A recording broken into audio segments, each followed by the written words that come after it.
In the 1960s and 70s, our grandmothers knew how to make Christmas candy. I remember making these with my mother every year. We'd spend days just wrapping them. It was a simpler time. Their work in the kitchen didn't just fill candy dishes, it created sweets so special the whole house smelled like sugar and chocolate, candies that have been lost to time. These 25 forgotten Christmas candies from the 1960s and 70s might sound too complicated today, but they carried families through the holidays. Let's rediscover forgotten Christmas candies from the 1960s and 70s that have disappeared. Walk into Grandma Ruth's Atlanta kitchen in December 1968. She's making Divinity candy for Christmas. She boiled sugar and corn syrup and water until it reached hard ball stage. She beat egg whites until stiff peaks formed. She poured the hot syrup slowly into the egg whites while beating constantly. She kept beating until the mixture held its shape. She stirred in chopped pecans and dropped spoonfuls onto waxed paper. They hardened into white, fluffy clouds. They tasted like sweet meringue mixed with pecans. The texture was light and airy. They cost about 60 cents to make and made 4 dozen pieces. Divinity was a Southern Christmas tradition that required perfect weather. You couldn't make it on humid days. The name meant heavenly white candy. Grandma Ruth made it every Christmas from 1965 until 1982. It disappeared because beating candy by hand for 20 minutes became exhausting by the 1990s. The humidity problem remained, the tradition died, and Christmas lost its fluffy white candy. Walk into Grandma Betty's Texas kitchen in December 1971. She's making peanut brittle for Christmas. She boiled sugar and corn syrup together until golden brown. She stirred in raw peanuts and kept cooking until it reached hard crack stage. She added butter and baking soda. The mixture foamed up. She poured it onto a buttered baking sheet and spread it thin. It cooled into a golden sheet embedded with peanuts. She broke it into pieces. It tasted like caramelized sugar with crunchy peanuts. The texture was hard and brittle. It cost about 70 cents to make and made 2 pounds. Peanut brittle was a Christmas classic that required a candy thermometer and perfect timing. The brittle shattered when you bit it. Grandma Betty made it every Christmas from 1968 until 1983. It disappeared because candy thermometers became intimidating by the 1995. Walk into Grandma Helen's Chicago kitchen in December 1969. She's making chocolate fudge for Christmas. She boiled sugar and cocoa powder and milk and butter together until it reached soft ball stage. She poured it into a bowl and beat it with a wooden spoon until it lost its shine and thickened. She poured it into a buttered pan and let it cool. She cut it into squares. It tasted like rich chocolate candy. The texture was smooth and creamy.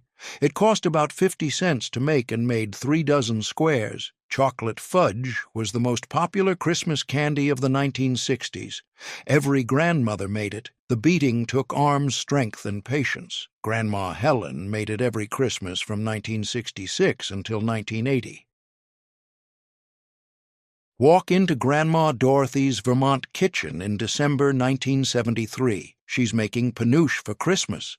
She boiled brown sugar and milk and butter together until it reached soft ball stage. She let it cool slightly, then beat it until creamy. She stirred in chopped walnuts and poured it into a buttered pan. It hardened into brown fudge. She cut it into squares. It tasted like brown sugar caramel candy. The texture was smooth with crunchy walnuts. It cost about 55 cents to make and made 3 dozen squares. We walk into Grandma Ruth's Pennsylvania kitchen in December 1970. She's making pulled taffy for Christmas. She boiled sugar and corn syrup and butter and vinegar together until it reached hard ball stage. She poured it onto a buttered marble slab and let it cool until she could handle it.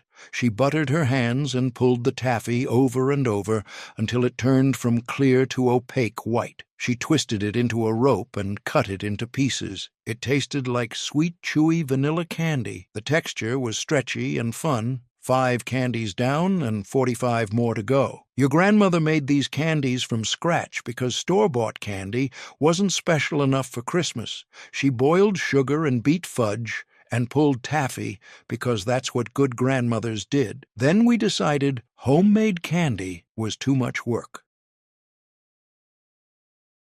Walk into Grandma Betty's Louisville kitchen in December 1972. She's making bourbon balls for Christmas. She crushed vanilla wafers into fine crumbs. She mixed them with powdered sugar and cocoa powder and chopped pecans. She stirred in bourbon whiskey and corn syrup. She rolled the mixture into small balls and rolled them in more powdered sugar. She packed them in tins and let them age for 3 days. They tasted like chocolate and bourbon and nuts. The bourbon was strong. They cost about 75 cents to make and made 6 dozen. Bourbon balls were adult Christmas candy that kids weren't allowed to eat. The alcohol flavor was strong and real. The aging made them better. Grandma Betty made them every Christmas from 1969 until 1985. They disappeared because bourbon in candy became controversial by the 1995. People worried about alcohol in food. The tradition died. The vanilla wafers stayed in the cupboard, and Christmas lost its bourbon candy. Walk into Grandma Helen's Miami kitchen in December 1974. She's making coconut haystacks for Christmas. She melted chocolate chips with a little butter. She stirred in shredded coconut and chow mein noodles. She dropped spoonfuls onto waxed paper and let them harden. They looked like little haystacks. They tasted like chocolate coconut with crunchy noodles. The texture was crispy and chewy. They cost about 60 cents to make and made 4 dozen. Coconut haystacks were easy, no baked candy that looked impressive. The chow mein noodles were an unusual ingredient. The coconut made them tropical. Grandma Helen made them every Christmas from 1971 until 1983. They disappeared because chow mein noodles in candy became weird by the 1990s. The combination seemed strange. The concept became embarrassing. The tradition died, and Christmas lost its haystacks. Walk into Grandma Dorothy's Portland kitchen in December 1969. She's making peppermint bark for Christmas. She melted dark chocolate and spread it thin on a waxed paper-lined baking sheet. She let it harden. She melted white chocolate and spread it on top of the dark chocolate. She crushed candy canes and sprinkled them over the white chocolate before it hardened. She broke it into irregular pieces. It tasted like chocolate and peppermint. The candy canes added crunch. It cost about 65 cents to make and made 2 pounds. Peppermint bark was simple candy that looked elegant. The layers of dark and white chocolate were beautiful. The crushed candy canes were festive. Grandma Dorothy made it every Christmas from 1966 until 1980. It didn't disappear completely, but it became expensive store-bought candy by the 2000s. Homemade versions stopped, and Christmas lost its homemade bark. Walk into Grandma Ruth's Indianapolis kitchen in December 1971. She's making marshmallow fudge for Christmas. She boiled sugar and evaporated milk and butter together. She poured the hot mixture over chocolate chips and marshmallow creme in a bowl. She stirred until smooth. She added vanilla and chopped walnuts. She poured it into a buttered pan and let it cool. She cut it into squares. It tasted like chocolate fudge with marshmallow. The texture was smooth and creamy. It cost about 70 cents to make and made 4 dozen squares. Marshmallow fudge was easier than regular fudge because you didn't have to beat it. The marshmallow creme made it smooth automatically. The walnuts added crunch. Grandma Ruth made it every Christmas from 1968 until 1984. It didn't disappear, but it stopped being special by the 1995. It became everyday fudge. The tradition died, and Christmas lost its marshmallow version. Walk into Grandma Betty's Chicago kitchen in December 1973. She's making turtles for Christmas. She arranged pecan halves in clusters of 3 on waxed paper. She made caramel by melting sugar and butter and cream. She spooned hot caramel over each pecan cluster. She let them cool. Then she melted chocolate and dipped each cluster until covered. They looked like little turtles with pecan legs. They tasted like caramel and pecans and chocolate. They cost about 85 cents to make and made 3 dozen. Turtles were fancy candy that looked store-bought. The 3 textures worked perfectly together. The pecans added crunch. Grandma Betty made them every Christmas from 1970 until 1985. They disappeared because making caramel from scratch became scary by the 1995. The hot sugar was dangerous. People bought turtles instead. The tradition died, and Christmas lost its homemade turtles. 10 candies down and 40 more to go. These weren't simple recipes. They required candy thermometers and marble slabs and perfect timing. Your grandmother learned these skills from her mother. She practiced until she mastered them. Then we decided mastering anything was too much effort. We bought candy instead. Walk into Grandma Helen's Boston kitchen in December 1970. She's making English toffee for Christmas. She boiled butter and sugar together until it reached hard crack stage. She poured it onto a buttered baking sheet. She let it cool slightly, then spread melted chocolate over the top. She sprinkled chopped almonds over the chocolate. She let it harden, then broke it into pieces. It tasted like buttery caramel covered in chocolate and almonds. It cost about 80 cents to make and made 2 pounds. English toffee was elegant candy that tasted expensive. The butter flavor was rich. The chocolate and almonds made it luxurious. Grandma Helen made it every Christmas from 1967 until 1981. It disappeared because boiling butter and sugar to hard crack stage became intimidating by the 1990s. The temperature scared people, the tradition died, and Christmas lost its buttery toffee. Walk into Grandma Dorothy's New York kitchen in December 1972. She's making marzipan fruits for Christmas. She mixed almond paste with powdered sugar and corn syrup until smooth. She divided it into portions and colored each with food coloring. She shaped them into tiny fruits and painted details with food coloring. She made apples and pears and strawberries and bananas. They looked real. They tasted like sweet almond candy. They cost about 90 cents to make and made 4 dozen pieces. Marzipan fruits were European Christmas tradition that required artistic skill. The shaping and painting took patience. The tiny fruits looked professional. Grandma Dorothy made them every Christmas from 1969 until 1982. They disappeared because making tiny fruit sculptures became too tedious by the 1995. The artistic work was exhausting. People bought marzipan instead. The tradition died, and Christmas lost its candy art. Walk into Grandma Ruth's Denver kitchen in December 1974. She's making butterscotch drops for Christmas. She boiled brown sugar and butter and cream together until it reached hard crack stage. She dropped spoonfuls onto buttered waxed paper. They hardened into golden discs. They tasted like pure butterscotch. The flavor was deep caramel. They cost about 55 cents to make and made 6 dozen. Butterscotch drops were hard candy that lasted forever. Walk into Grandma Betty's Seattle kitchen in December 1969. She's making Seafoam candy for Christmas. She boiled brown sugar and corn syrup and vinegar together until it reached hard ball stage. She beat egg whites until stiff. She poured the hot syrup into the egg whites while beating. She kept beating until it held its shape. She dropped spoonfuls onto waxed paper. They hardened into tan-colored clouds. They tasted like brown sugar meringue. They cost about 50 cents to make and made 4 dozen. Seafoam candy was like brown sugar Divinity. The vinegar made it tangy. Walk into Grandma Helen's Miami kitchen in December 1971. She's making candied orange peel for Christmas. She cut orange peels into strips and boiled them 3 times to remove bitterness. She made a syrup with sugar and water and simmered the peels until translucent. She drained them and rolled them in granulated sugar.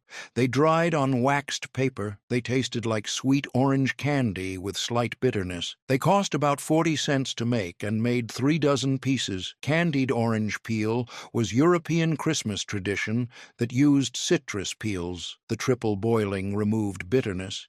The sugar coating sparkled. Grandma Helen made them every Christmas from 1968 until 1982. 15 candies down and 35 more to go. Your grandmother saved orange peels and made candy from them. She boiled sugar to precise temperatures. She beat egg whites by hand. She shaped marzipan into tiny fruits. That was skill. That was dedication. Then we decided dedication was obsessive. Walk into Grandma Dorothy's Columbus kitchen in December 1973. She's making peanut butter fudge for Christmas. She boiled sugar and milk together until it reached soft ball stage. She removed it from heat and stirred in peanut butter and marshmallow creme. She beat it until it thickened and lost its shine. She poured it into a buttered pan. She cut it into squares. It tasted like creamy peanut butter candy. They cost about 60 cents to make and made 3 dozen squares. Peanut butter fudge was easier than chocolate fudge. The peanut butter flavor was strong. The marshmallow creme made it smooth. Grandma Dorothy made it every Christmas from 1970 until 1984. It didn't disappear completely, but it became less popular than chocolate by the 1990s. People forgot about peanut butter fudge. The tradition faded, and Christmas lost its peanut butter version. Walk into Grandma Ruth's Phoenix kitchen in December 1970. She's making cinnamon hard candy for Christmas. She boiled sugar and corn syrup and water together until it reached hard crack stage. She removed it from heat and stirred in cinnamon oil and red food coloring. She poured it onto a buttered marble slab. She let it cool, then broke it into pieces. It tasted like intense cinnamon. The candy was hard and clear red. It cost about 45 cents to make and made 4 dozen pieces. Cinnamon hard candy was traditional Christmas candy that was spicy and hot. The cinnamon oil was strong. The red color was festive. Grandma Ruth made it every Christmas from 1967 until 1981. It disappeared because cinnamon oil became hard to find by the 1990s. Stores stopped carrying it. The candy died. The marble slab stayed unused, and Christmas lost its cinnamon candy. Walk into Grandma Betty's Vermont kitchen in December 1972. She's making maple cream candy for Christmas. She boiled pure maple syrup until it reached soft ball stage. She let it cool, then beat it with a wooden spoon until it turned creamy and pale. She poured it into a buttered pan. She cut it into squares. It tasted like pure maple sugar. The texture was smooth and creamy. It cost about 85 cents to make because maple syrup was expensive. Maple cream candy was Vermont Christmas tradition that used local maple syrup. The beating turned it from liquid to solid cream. The maple flavor was pure. Grandma Betty made it every Christmas from 1969 until 1983. It disappeared because pure maple syrup became too expensive by the 1995. The candy became luxury. The tradition died, and Christmas lost its maple candy. Walk into Grandma Helen's Los Angeles kitchen in December 1974. She's making coconut bonbons for Christmas. She mixed shredded coconut with sweetened condensed milk and vanilla. She rolled them into balls and refrigerated them. She melted chocolate and dipped each ball until covered. She let them harden on waxed paper. They tasted like Mound's candy bars. The coconut was sweet. The chocolate was rich. They cost about 65 cents to make and made 4 dozen. Coconut bonbons were easy, no-bake candy that tasted store-bought. The condensed milk held the coconut together. The chocolate coating made them fancy. Grandma Helen made them every Christmas from 1971 until 1985.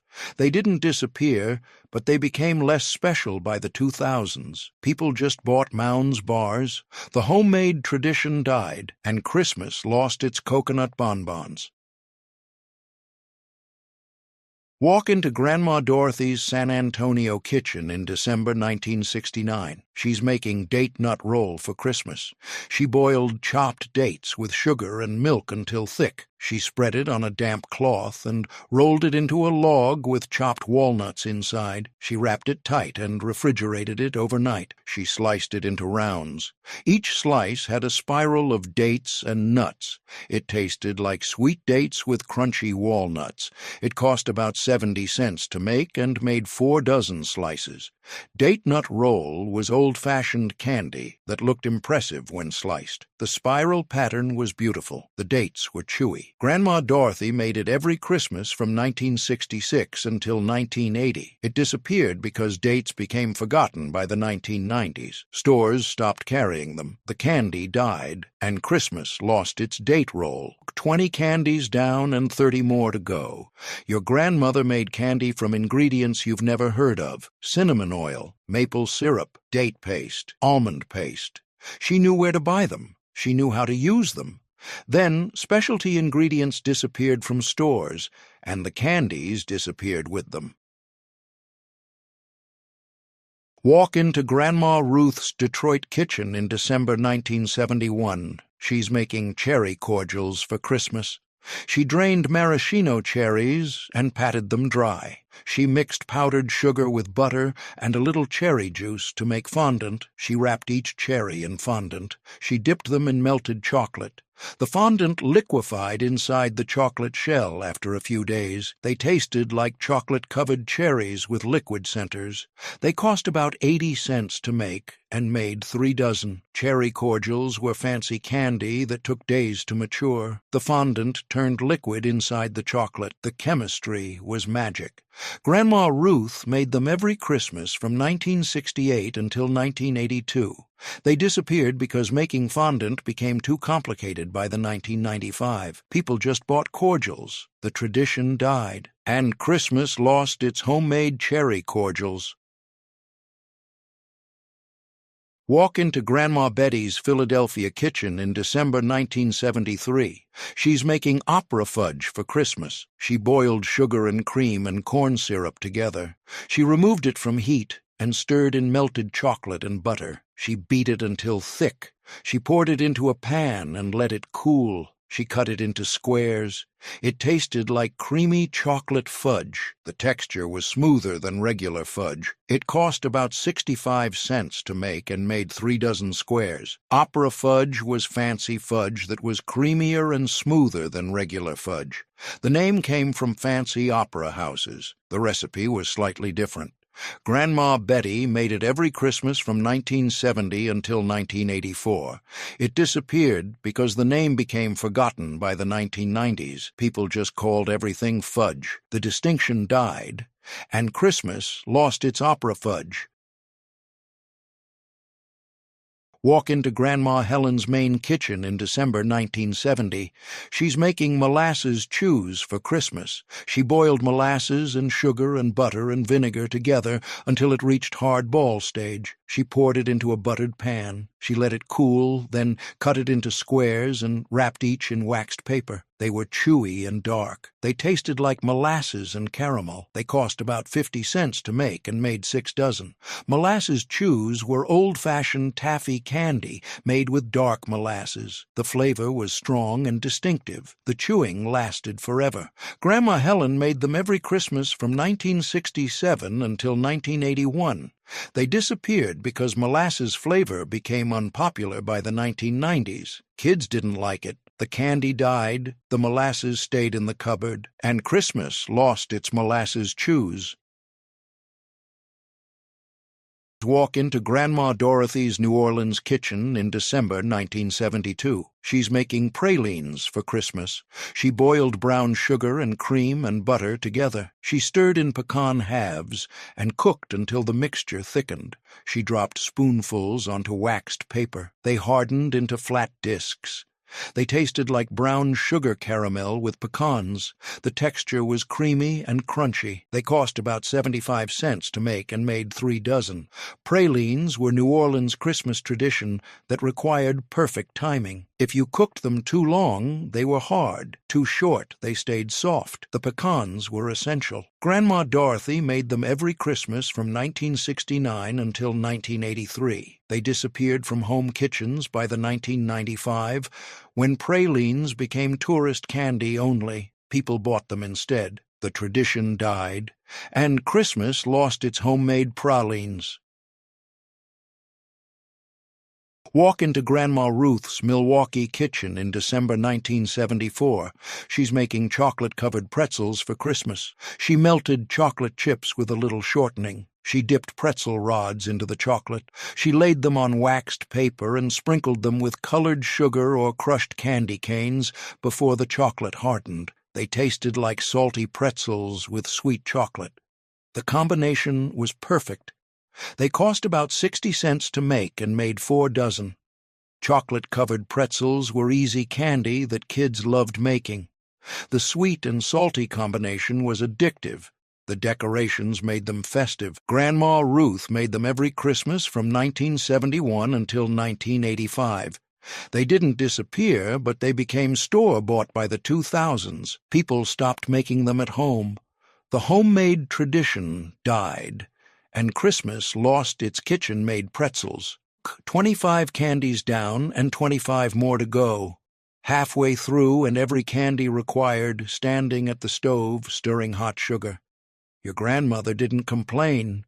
She didn't say it was too hard. She made candy because that's what Christmas required. Then we decided Christmas didn't require effort anymore.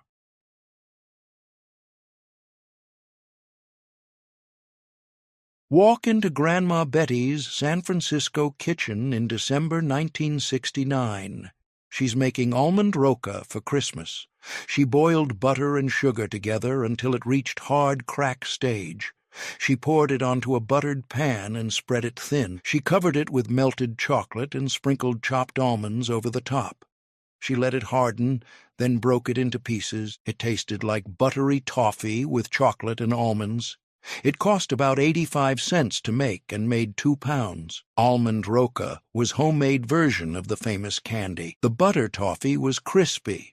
The chocolate and almonds made it luxurious. Grandma Betty made it every Christmas from 1966 until 1980. It disappeared because making toffee became scary by the 1995. The hot sugar was dangerous. People bought almond roca instead.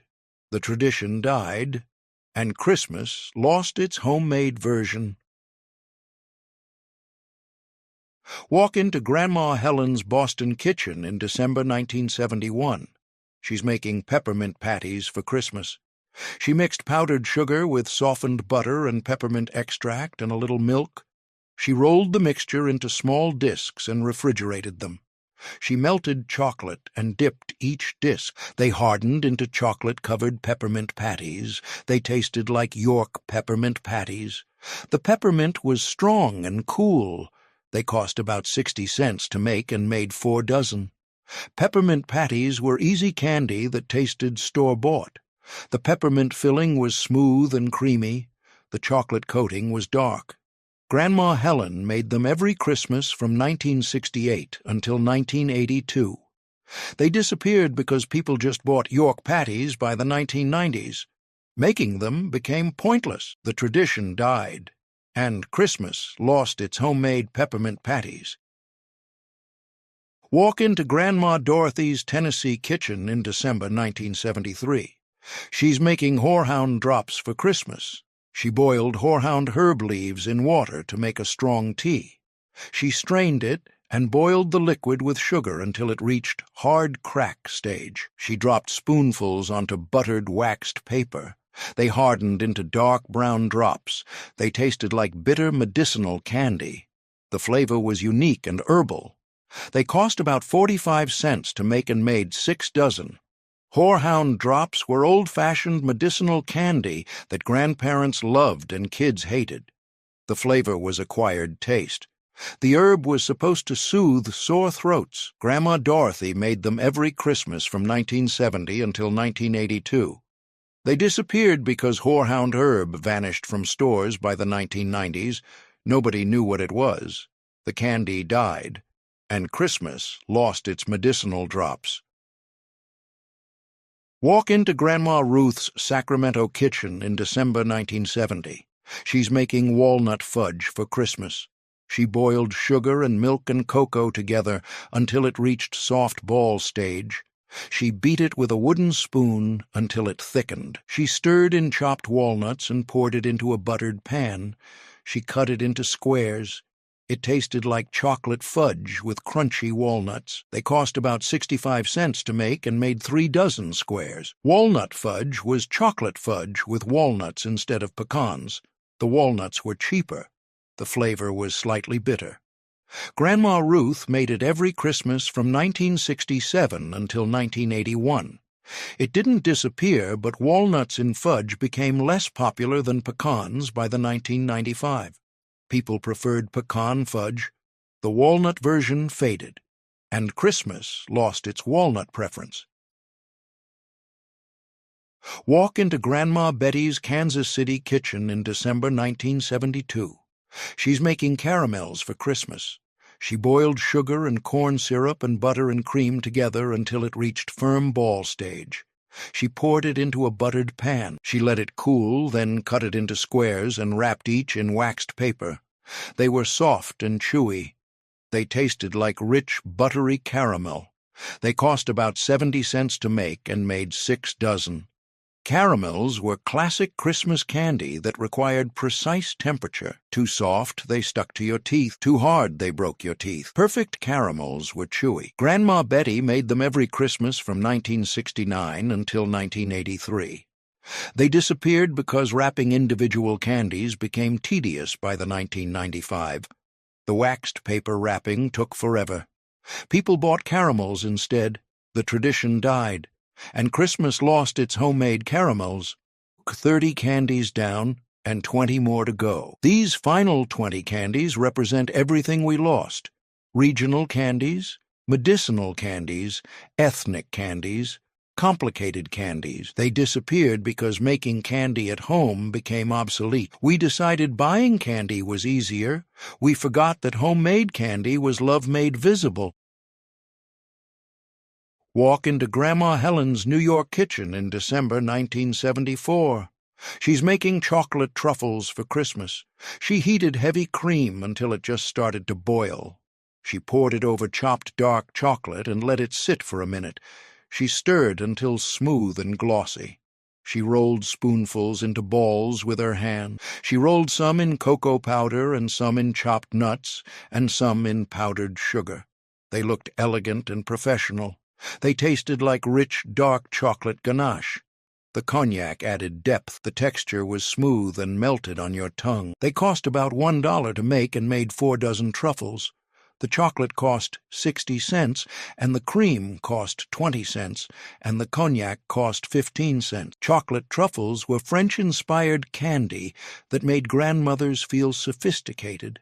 The name came from the expensive mushroom because the round shape looked similar. The ganache filling was pure chocolate and cream. Rolling them by hand made each one unique. The cognac made them adult candy. Grandma Helen made them every Christmas from 1971 until 1985. She served them in small paper candy cups on a silver tray after dinner with coffee. They looked like something from a French chocolate shop. Guests never believed she made them herself. They disappeared because working with melted chocolate became intimidating by the 1995. People worried about the chocolate seizing or not setting properly.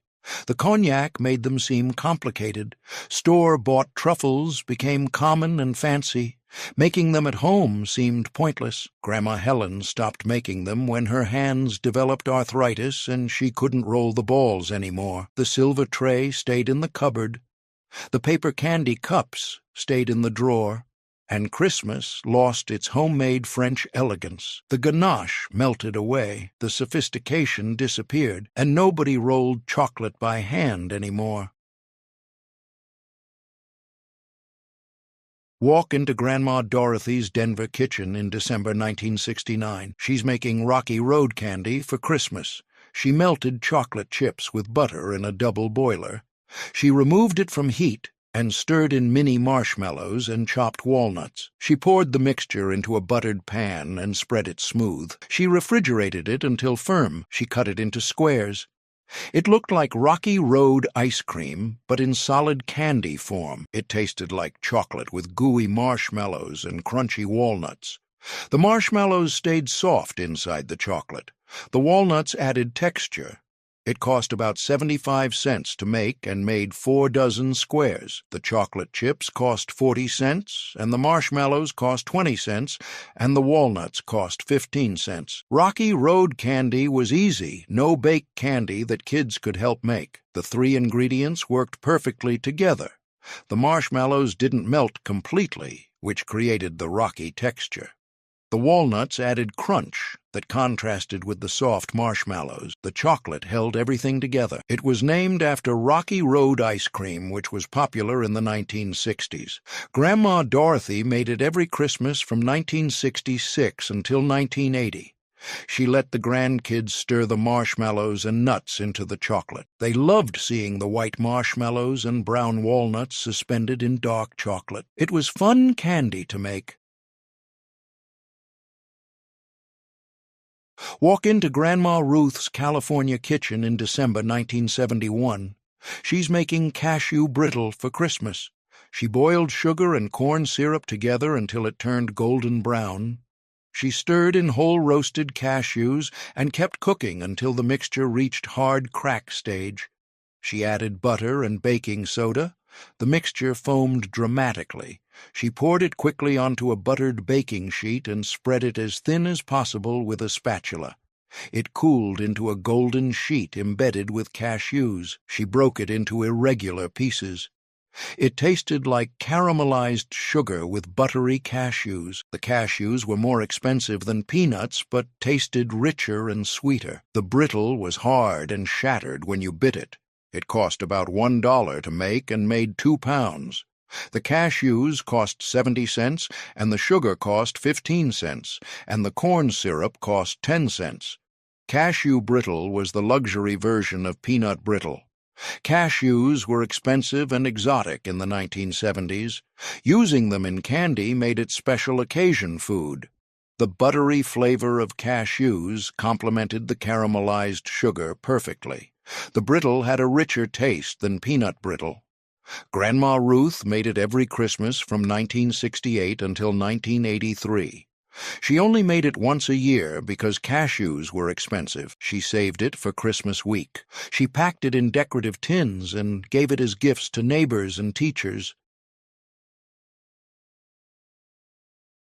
Walk into Grandma Betty's Chicago kitchen in December 1973. She's making nougat for Christmas.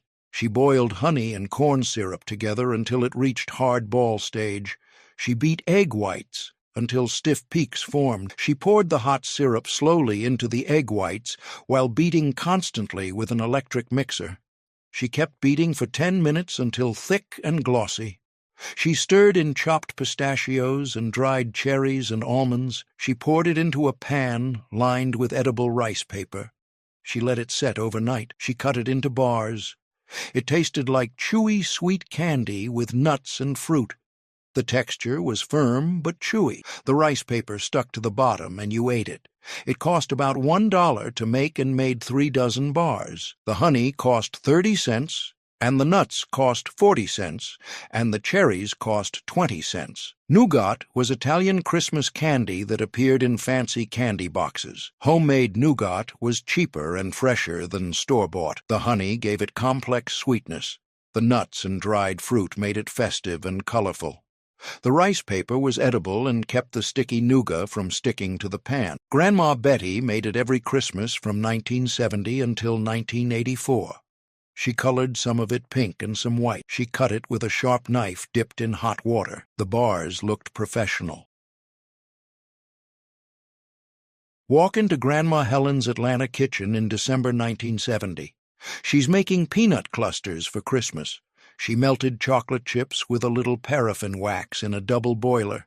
The paraffin made the chocolate shiny and kept it from melting at room temperature. She stirred in dry roasted peanuts until they were completely coated. She dropped spoonfuls onto waxed paper and let them harden. They looked like little clusters of peanuts held together with chocolate. They tasted like chocolate-covered peanuts, but better because the ratio of peanuts to chocolate was perfect. The peanuts stayed crunchy. The chocolate was sweet and shiny. They cost about 65 cents to make and made 6 dozen clusters. The chocolate chips cost 35 cents, and the peanuts cost 25 cents, and the paraffin cost 5 cents. Peanut clusters were easy candy that looked store-bought. The paraffin was the secret ingredient that made them professional. Without paraffin, the chocolate melted in your hand. With paraffin, it stayed firm. The clusters were perfect for candy dishes. You could make hundreds in an hour. Grandma Helen made them every Christmas from 1967 until 1981. She filled glass jars with them and set them around the house. Everyone grabbed a cluster when they walked by. Walk into Grandma Dorothy's Philadelphia kitchen in December 1972. She's making fondant mints for Christmas. She boiled sugar and corn syrup and water together until it reached soft ball stage. She poured it onto a marble slab and let it cool until she could touch it. She worked it with a spatula, folding it over and over until it turned white and creamy. She kneaded in peppermint extract and divided it into portions. She colored each portion with food coloring and shaped them into small patties. She let them dry overnight. They tasted like creamy peppermint candy that melted on your tongue. The texture was smooth and soft. They cost about 55 cents to make and made 8 dozen mints. The sugar cost 20 cents, and the corn syrup cost 10 cents, and the peppermint extract cost 15 cents. Fondant mints were fancy after-dinner mints that appeared at wedding receptions and Christmas parties. Making fondant from scratch required a marble slab and strong arms. The working and kneading turned liquid sugar into creamy solid. The transformation was magical.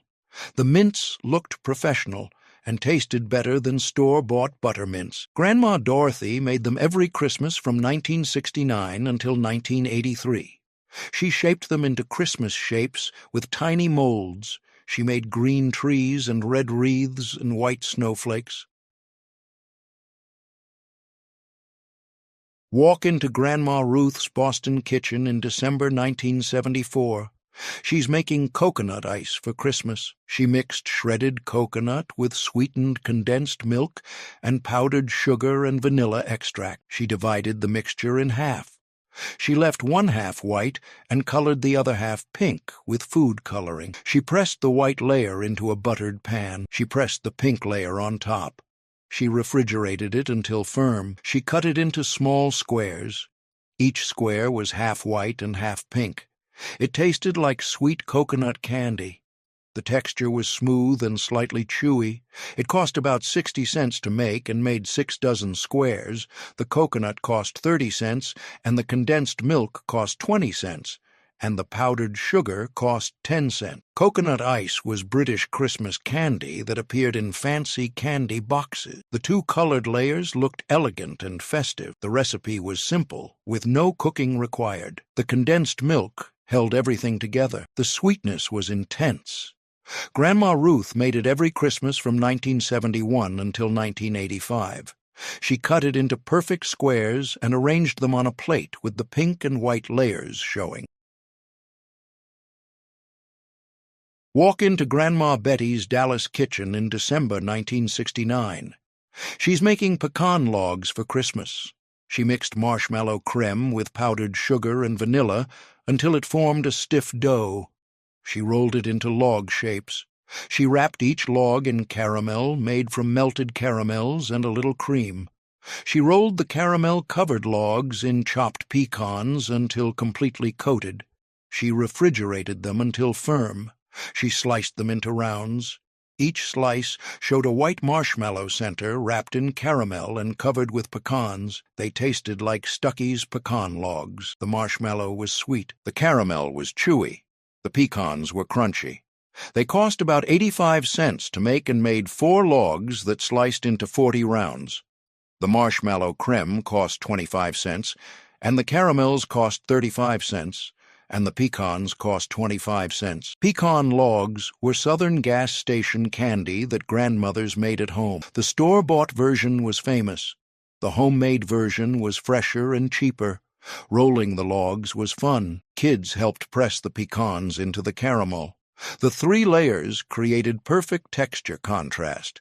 Grandma Betty made them every Christmas from 1966 until 1980. She wrapped them in plastic wrap and refrigerated them.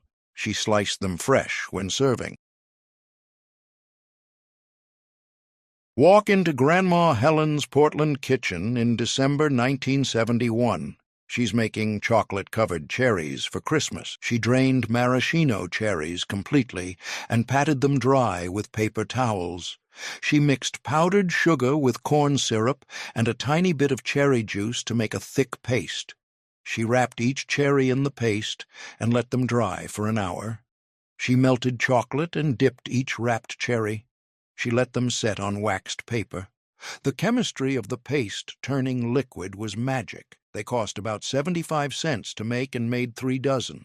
The cherries cost 30 cents, and the chocolate cost 35 cents, and the powdered sugar cost 10 cents. Chocolate-covered cherries were the most impressive homemade candy because the liquid center seemed impossible. The secret was the invertase enzyme in the corn syrup that broke down the sugar paste. Grandma Helen made them every Christmas from 1968 until 1982. She let them age in a tin for 3 days before serving. The waiting was torture, but necessary. The paste had to liquefy. Walk into Grandma Dorothy's Columbus kitchen in December 1973. She's making peanut butter balls for Christmas. She mixed peanut butter with softened butter and powdered sugar and graham cracker crumbs. She rolled the mixture into small balls and refrigerated them.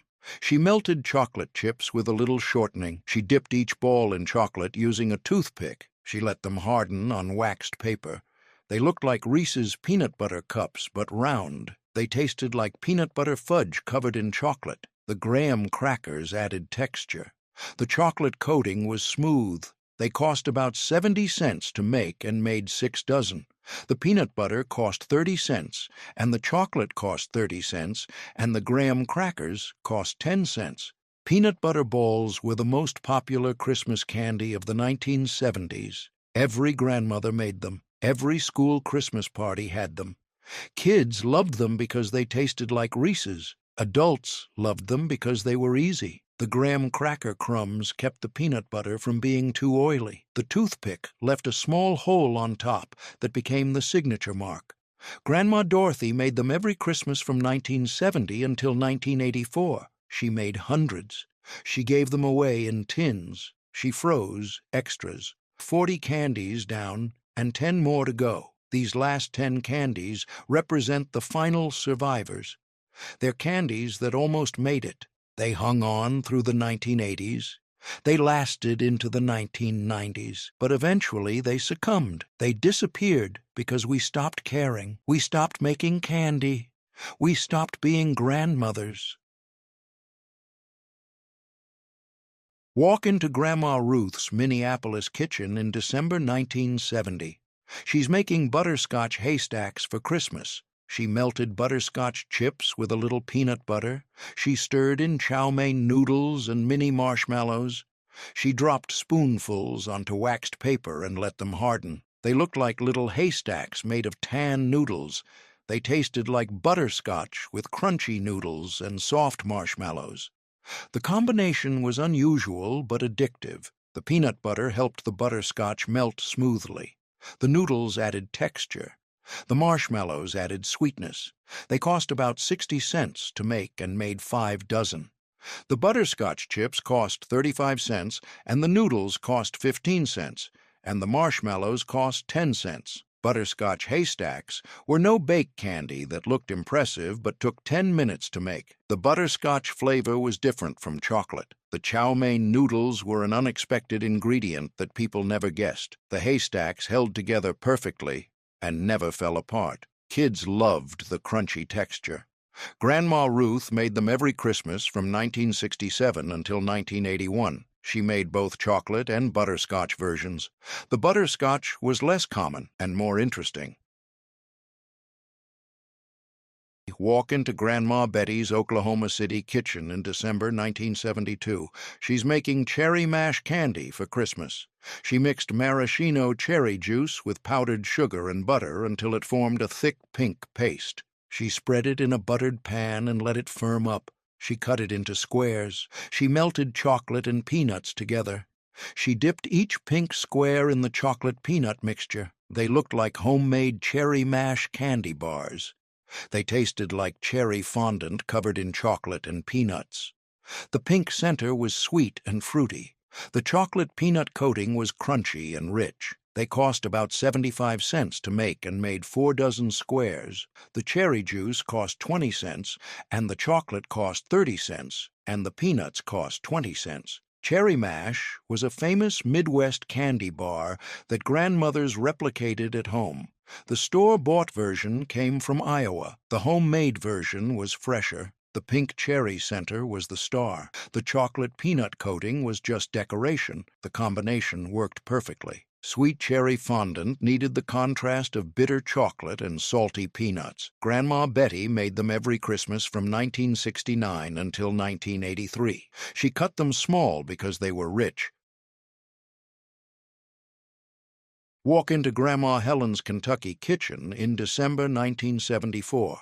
She's making Penuche pecans for Christmas. She boiled brown sugar and cream and butter together until it reached soft ball stage. She let it cool slightly, then beat it until it started to thicken and lose its shine. She quickly stirred in pecan halves and dropped spoonfuls onto waxed paper before it hardened.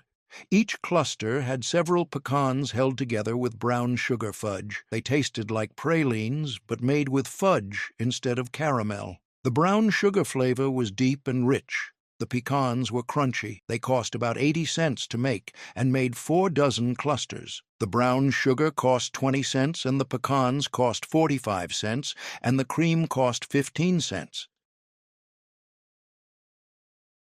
Walk into Grandma Dorothy's Phoenix kitchen in December 1969. She's making apricot balls for Christmas. She ground dried apricots through a food grinder. She mixed the ground apricots with sweetened condensed milk and shredded coconut. She rolled the mixture into small balls. She rolled each ball in more coconut or chopped nuts.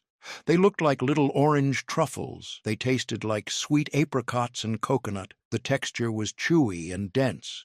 The fruit flavor was concentrated. They cost about 65 cents to make and made 5 dozen. The dried apricots cost 40 cents, and the coconut cost 15 cents, and the condensed milk cost 10 cents. Apricot balls were no bake fruit candy that felt healthy because they were made with dried fruit. The apricots provided natural sweetness and bright color. The coconut added tropical flavor and texture. The condensed milk held everything together. They were chewy like candy, but felt virtuous like eating fruit. Grandma Dorothy made them every Christmas from 1966 until 1980. She used California apricots, which were bright orange and sweet. She rolled some in coconut and some in chopped almonds for variety. Walk into Grandma Ruth's New Orleans kitchen in December 1971. She's making rum balls for Christmas. She crushed vanilla wafers into fine crumbs. She mixed them with powdered sugar and cocoa powder and finely chopped pecans. She stirred in dark rum and corn syrup until the mixture held together. She rolled it into small balls and rolled them in more powdered sugar. She packed them in tins and let them age for a week. The rum flavor intensified as they aged. They tasted like chocolate rum truffles. The rum was strong and real. The vanilla wafers gave them structure. They cost about 80 cents to make and made 6 dozen. The vanilla wafers cost 25 cents, and the rum cost 40 cents, and the pecans cost 15 cents. Walk into Grandma Betty's Sacramento kitchen in December 1973. She's making orange slice candy fudge for Christmas. She boiled sugar and cream together until it reached soft ball stage. She removed it from heat and stirred in white chocolate chips until melted. She folded in chopped orange slice gummy candies and chopped walnuts. She poured it into a buttered pan and let it cool. She cut it into squares. Each square had bright orange candy pieces visible throughout white fudge. It tasted like creamy white chocolate with chewy orange candy. The orange slices added citrus flavor and color.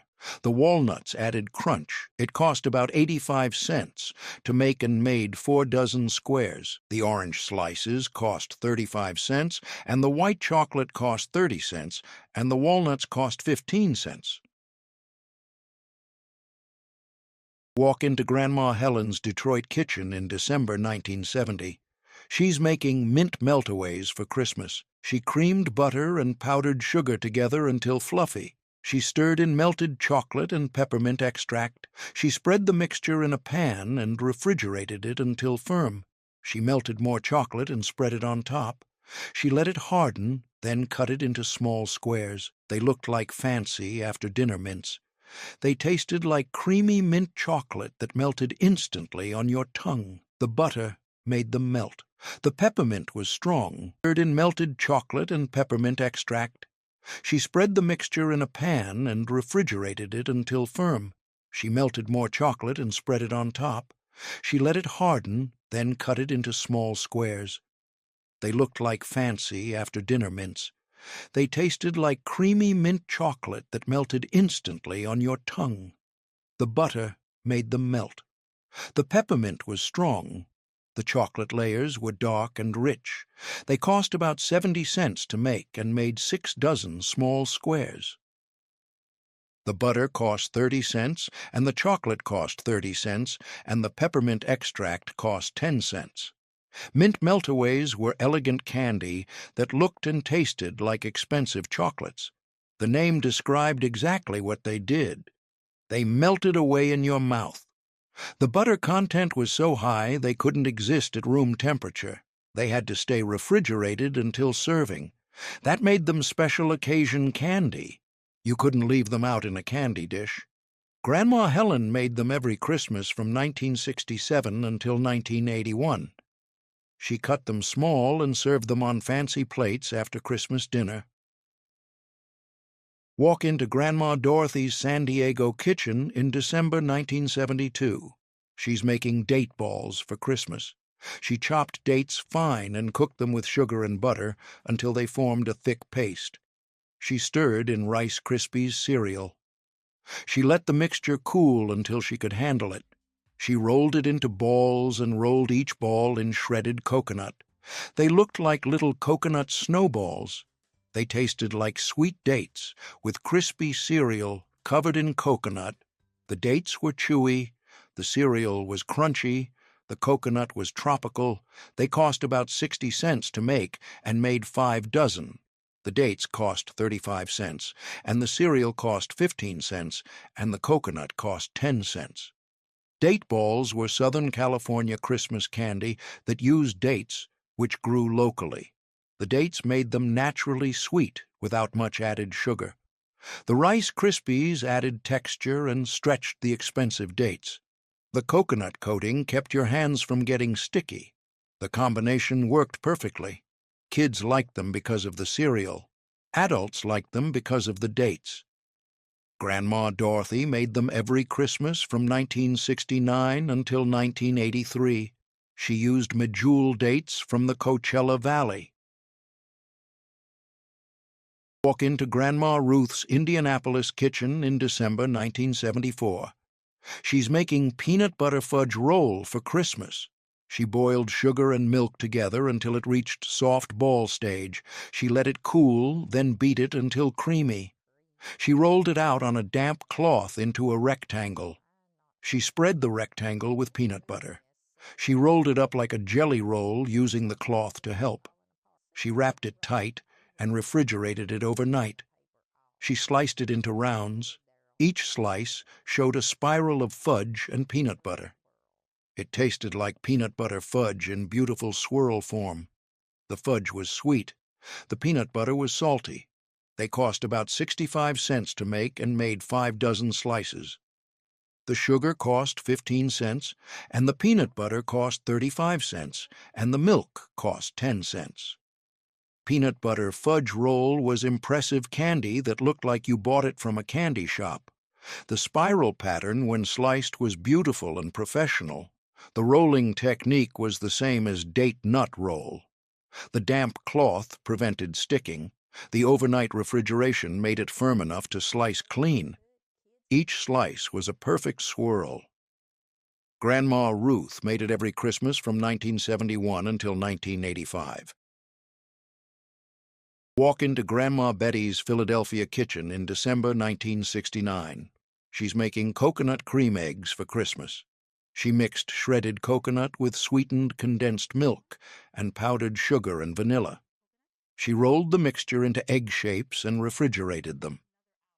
She melted chocolate and dipped each egg until completely covered. She let them harden. They looked like Easter eggs, but she made them for Christmas, too. They tasted like Mound's candy bars, shaped like eggs. The coconut filling was sweet and creamy. The chocolate coating was dark and rich. They cost about 70 cents to make and made 4 dozen eggs.